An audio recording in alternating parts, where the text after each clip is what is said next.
Indian markets have reached out to all-time highs, in fact, reaching out day after day. The US markets have almost gotten their back after a few weeks of a growth scare. Well, everything seems to be working in India's favor.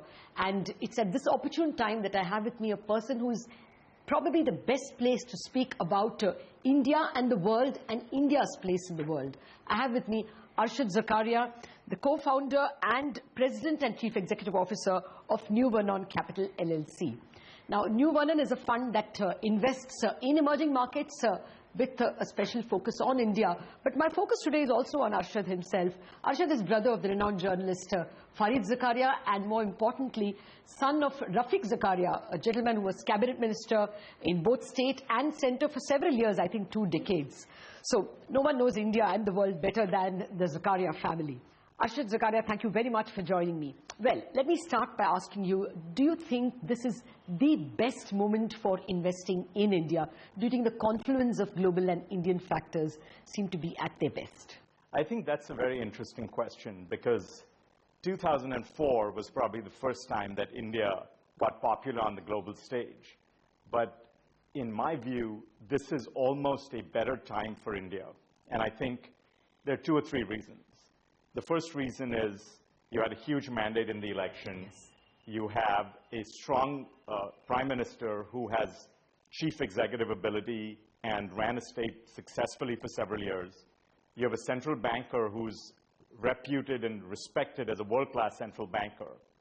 And with luck to some extent, you have this combination with global commodity prices coming down. And that's the big difference between now and in 2004. Although 2004 was a huge boom and was a global boom, it was a global infrastructure-led boom, which caused commodity prices to really skyrocket. At that point, it was everyone benefited, but the high commodity prices were putting a strain on the commodity consumers. You're now in a position where if we do stuff right, you could really be in a golden spot, because you're in a position where commodity prices don't seem to be going up. In fact, they're coming down with the amount of liquidity being put in by Europe and Japan. And still, you can get a good view on the markets. The markets could be quite buoyant without the commodity prices going, and that's very good for commodity consumers. Oh, absolutely. Particularly India and the US. Actually, I wanted your world view before I came to your India view itself, since, from your vantage position in the United States, you're better able to tell us, is this something like a Goldilocks moment? The US economy, 3.5% was Right. quite a number which the street wasn't prepared for. And then, as you said, refueling of liquidity by both 2 or 3 central banks. I mean, even China is in kind of easing mode. Japan has indicated in no uncertain terms that it will print more yen. And Eurozone, of course, has been already started buying Italian covered bonds. So is this a great moment when there is huge growth in one part of the developed world, or good growth and good liquidity as well to boot? Right. I think what you just said is important. It's good growth because this US growth comeback follows a bad first quarter, as you know, in US GDP.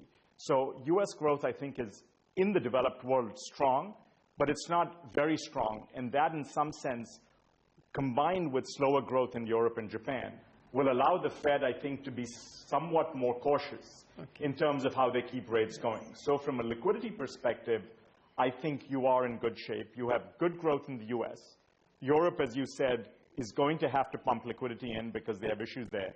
And Japan, as you can see today, is very focused to try to hit their 2% target. So I think you have a fairly benign liquidity situation, although the Fed is going to be raising rates over the next couple of years.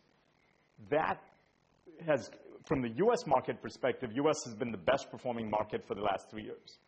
On the US, my view is the US market should continue to do well, although I doubt it will be able to keep going at the same pace it did for the last 3 years. But I think you have the benefit of low rates, and I think you have decent growth. So it should be able to withstand, with some volatility, some of the Fed rate hikes that will come in the future.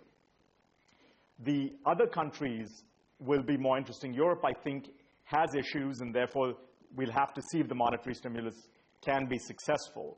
And Japan is very focused this time, But again, we have to wait and see to see the results there. Okay, you sound a little cautious even about the US growth. As you said, it won't be that ferocious for the Fed to have to hike rates in a hurry or hike rates, bring in too many of rate hikes. Is this giving you the, what does all this mean for the world of commodities? The current softness in commodities you think can prevail for the better part of 2015 as well? I mean, India continues lucky for a better part of next year. I think you are in a position where most commodities had started correcting, and what's happened recently is oil/energy has joined the commodity correction, which is very positive for India and some of the other Asian countries. My view is, I think it's too early to say whether or not, because there are issues in terms of what happens on the supply side, but I think there's a decent chance that you have a more benign commodity scenario for the next 12 to 18 months. And that could be a big positive for countries like India, because it's not just the demand side effect on the commodities. There's also a supply side response, as you know, coming, where US is with shale gas, but also I think you're seeing US potentially becoming a net exporter. So I think you've got a lot of positives going on the supply side, which, coupled with some lower demand from Europe, Japan, and maybe China, could be beneficial for energy prices. And if that happens, then it actually gives a lot of freedom to some of the Asian countries, and they can benefit it. And I think that could be some of what happens, where emerging markets have always been classified as a lump and lumped together. This time, what you could see is commodity consuming countries do better, and some of the commodity producers, like Latin America and maybe some of the EMEA emerging countries, have a little more pressure because commodity prices may not do as well. No, that's a fair point. In fact, that was what I was coming to. If we shift our focus to the emerging markets, how does India figure in the pecking order? Does it look like a rank outperformer, or would it be in your top 3 countries? Give us your view of India in the emerging market basket. It's a very interesting question, because as you can tell, India's view over the last 8 years has gone up and up and up again. So this is a good time to be answering that question. I think India would right now be a top 3 because of this combination. You have a reform-minded government, a world-class central banker, and commodity prices generally cooling, which put it in a sweet spot. We've got to hopefully see a continuation of reforms so that you can continue to see good supply-side responses. But especially, the one thing to remember is the big boon in the US happened when they started at globally high interest rates, and you had the Reagan-Volcker regime, and interest rates effectively came down, and you had a 10 or 15-year boom.